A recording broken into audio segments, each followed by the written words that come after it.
Assalamualaikum warahmatullahi wabarakatuh. Kembali lagi bersama kami di Ngobrol Bareng Matsagama episode kedua. Udah siap belum? Nah, kali ini kami bersama narasumber dari Kominfo. Ibu boleh diperkenalkan dulu? Oh ya, perkenalkan, saya Oka Lintang Salsabila dari Dinas Kominfo Kabupaten Madiun. Bisa dipanggil Oka atau Bu Oka aja. Oke, siap Bu Oka. Oke, Iya. Jadi sebelum itu kami mau perkenalan dulu ya. Jadi ini ada perwakilan saya. Nama saya Dia Sofana Suraya dari kelas 9F dan Saya Ananda Vanu Febiansa dari kelas 9F. Dan saya Wildan Desvani Nasik dari kelas 9F. Oh, satu kelas. Iya, Ya. Kebetulan kami satu kelas. Oke. Jadi kali ini boleh kami wawancara Ibu? Oke, silahkan tanya Oke, apa. baik. Oh, pertanyaan pertama. Ini apa saja program Kominfo untuk meningkatkan literasi digital di kalangan remaja Indonesia? Nah, khususnya kalau di remaja Kabupaten Madiun ya, karena kan kita lingkupnya di Kabupaten Madiun. Nah, kalau di Indonesia itu terlalu luas ya, karena kita basisnya di wilayah Kabupaten Madiun, jadi kita melakukan sosialisasi literasi digital di wilayah Kabupaten Madiun saja.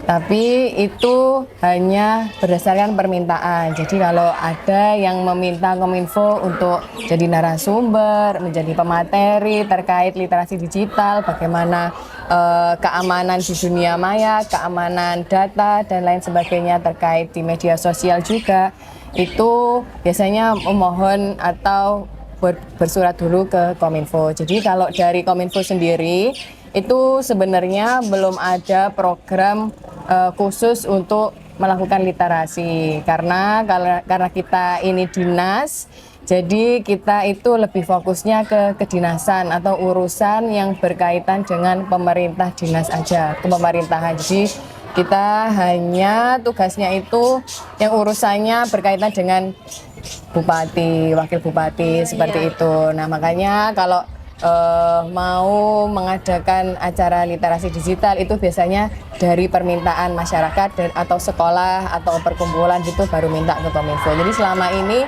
banyak sekolah-sekolah yang sudah minta ke Kominfo untuk mengisi materi terkait literasi digital. Jadi hanya permintaan aja selama ini. Untuk kedepannya apa ada program? Nah, selanjutnya sebenarnya kita pengennya begitu juga ya, apalagi sekarang ini zamannya kan sudah gila-gilaan ya. Kalau semua apapun yang ada di media sosial itu cepat sekali berkembangnya, kan kita tinggal kedip aja udah ganti lagi beritanya. Apalagi teman-teman ini juga usianya usia yang sangat masih rentan ya, dalam arti kita masih perlu banyak belajar juga kan kalau di usia-usia remaja. Betul. Ini untuk memilah ini yang berita benar atau enggak, sebenarnya juga masih perlu belajar banyak. Jadi nanti rencananya insya Allah mungkin tahun depan kita mengadakan sendiri literasi digital atau khususnya gimana sih keamanan data pribadi kita nanti di internet. Kan sekarang semuanya bisa diunggah, mulai dari kita tempatnya, kita di mana aja, kita dengerin lagu apa, kita liburan kemana, itu kan semuanya bisa jadi konsumsi publik kan. Semuanya bisa tahu kita lagi ngapain. Nah, itu yang mungkin perlu lebih ditekankan nanti sama teman-teman di Kominfo, lebih ke bagaimana sih perlindungan data digital kita di masa yang sudah terbuka seperti ini. Kalian juga pasti punya medsos kan? Iya. Nah, di private nggak itu? Di private. Oh, di akunnya. private now. Betul, itu salah satu upaya pencegahan sih sebenarnya di private ya. Tapi mungkin kalau orang-orang yang sudah ilmunya sudah tinggi, ilmu IT-nya itu walaupun kita di private pun sebenarnya dia juga bisa ngakses ya. Cuman ya kita harus tetap berupaya, nggak semuanya bisa kita upload di media sosial. Gitu. Dipilih-pilih aja, kalian kan sudah besar lah, sudah tahu kalau alamat sekolah, alamat rumah dan lain-lain itu nggak perlu dipublikasikan misalnya. Yuk, Baik, lanjut. boleh lanjut ke pertanyaan selanjutnya. Silakan. Oke, untuk pertanyaan selanjutnya, bagaimana peran remaja dalam menyebarkan konten positif dan melawan hoax di media sosial sesuai kampanyenya Kominfo? Kalau dari remaja sendiri sih upayanya yang pertama jangan asal share dulu. Kalau misalnya teman-teman ini dapat berita apapun yang sekiranya kalian sendiri juga masih ragu kebenarannya, itu jangan langsung di-share ke teman atau keluarga. Itu yang pertama itu. Jadi harus diklarifikasi dulu, ini berita benar apa enggak. Ini kita cari berita, jadi sumber berita keduanya. Kan biasanya bisa tuh kita cari headline-nya atau judulnya, ini benar enggak berita seperti ini. Atau biasanya kalau beritanya enggak benar, itu sudah ada turn back hoax. Jadi Kominfo itu punya kanal namanya Turn Back Hoax. Itu di situ ada kumpulan berita-berita hoax dari seluruh Indonesia. Itu bisa dicek di situ. Berita yang kita dapat itu termasuk hoax atau enggak. Nah, kalau enggak ada di kanal itu berarti insya Allah beritanya bisa dipercaya. Baru kita menyebarkan ke orang lain, ke teman atau keluarga. Memang agak effort ya. Kita harus menahan diri lah, yang pasti. Kita harus menahan diri, nggak asal posting, nggak asal share, itu yang penting. Untuk Turn Back Hoax tadi bisa diakses di mana? Di turnbackhoax.id atau .com ya, pokoknya coba ya di web bisa, pakai HP juga bisa. Jadi semua berita-berita hoax di seluruh Indonesia tuh ada di situ. Jadi sudah ada tim yang memang khusus mengklarifikasi ini berita hoax atau bukan. Tuh. Oke. Boleh, terima kasih Bu atas jawabannya. Boleh ke pertanyaan selanjutnya. Oke. Dampak positif dan negatif digitalisasi bagi perkembangan mental dan sosial remaja itu apa aja? Kalau dampak positifnya sih sebenarnya banyak ya. Kita bisa mengakses media sosial itu secara bebas, gratis. Kita bisa belajar lewat media sosial, bisa berteman, bisa cari tahu banyak hal. Kita pun juga bisa berkarya, bisa bikin konten, atau bahkan kalau yang kalau teman-teman mau juga bisa bikin affiliate itu kan, bisa dapat cuan dari medsos. Itu sebenarnya lebih banyak sisi positifnya kalau kita bisa memanfaatkannya dengan baik. Jadi kalau saya bilang media sosial itu kayak pisau. Jadi kita itu pisau kalau digunakan untuk memasak, digunakan untuk memotong itu memang benar ya. Tapi kalau digunakan untuk menyakiti orang lain baru kita salah. Jadi media sosial itu tergantung siapa yang menggunakan. Sama kayak pisau, kalau digunakannya untuk hal yang semestinya itu benar. Media sosial pun juga gitu, kalau kita gunakan untuk hal yang baik, ya itu jadi baik. Tapi kalau kita gunakan untuk membuli orang lain, bully teman, terus kita menyebarkan aibnya teman, nah itu baru yang salah penggunaannya. Jadi kita harus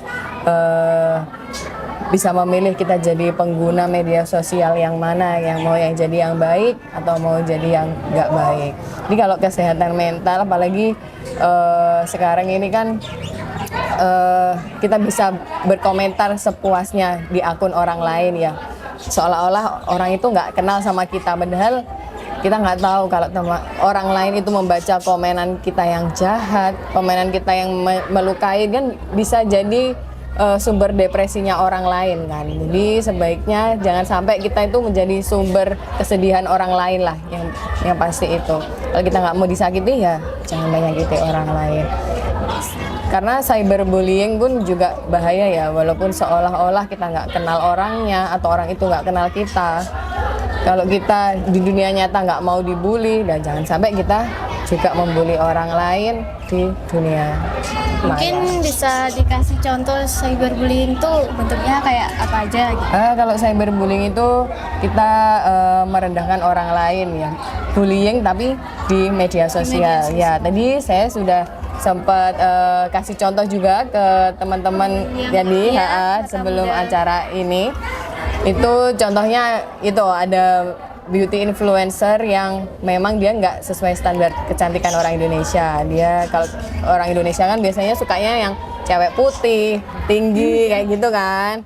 Nah, mayoritas kulitnya sawo matang. Nah, ketika ada orang lain yang tidak sesuai dengan standarnya kecantikan Indonesia, itu biasanya dibilang magrib lah, dibilang gelap lah, dibilang kayak gitu. Nah, itu sudah termasuk cyberbullying. Ketika bahkan kita bayangin aja kalau kita ngatain orang, kita komen di postingan orang, kalau bapak ibu kita lihat postingan kita itu senang nggak bapak ibu kita. Nah itu kita bisa merefleksikan gitu ya sebelum kita posting atau komen apapun di media sosial atau di media sosialnya orang. Itu contoh cyberbullying. Ya baik, untuk pertanyaan selanjutnya bisa dilanjutkan. Oke. Ya, sejauh mana sih digitalisasi membantu remaja dalam bidang pendidikan, bisnis, dan kreativitas? Beri contohnya. Kalau sejauh ini di setauku ya banyak juga konten-konten kreator yang masih muda ya, jadi bisa mengembangkan misalnya kesukaannya Safa ini membaca misalnya ya, dia bisa bikin review buku di TikToknya atau di Instagramnya misalnya seperti itu. Terus Vano sukanya misalnya sepedahan, nah dia bisa review sepeda terenak sepeda ternyaman di tahun 2026. Nah seperti itu kan bisa sebenarnya kalian bisa explore kesukaan kalian apa, dan itu bisa didalami lalu bisa diunggah di media sosial kalian. Itu lebih bermanfaat daripada zaman dulu itu susah banget. Kalau dulu kan belum ada media sosial ya, zaman saya dulu paling media sosial Facebook, itu pun buat update status aja. Kalau sekarang orang bisa lebih aware gitu loh, kalau media sosial ini bisa dimanfaatkan untuk belajar, untuk memperbanyak teman, untuk cari cuan dan lain sebagainya. Tergantung kalian mau memanfaatkannya seperti apa, kalian mau eksplornya di bidang apa, di kesukaan kalian apa. Karena nanti kalau misalnya orang lain butuh sepeda baru, aku tak lihat di IG-nya Vano aja kan dia sering nih nge-review sepeda. Nah seperti itu. Sekarang tuh bisa jauh lebih berkembangnya mudah gitu loh, tergantung kita bisa memanfaatkannya atau enggak.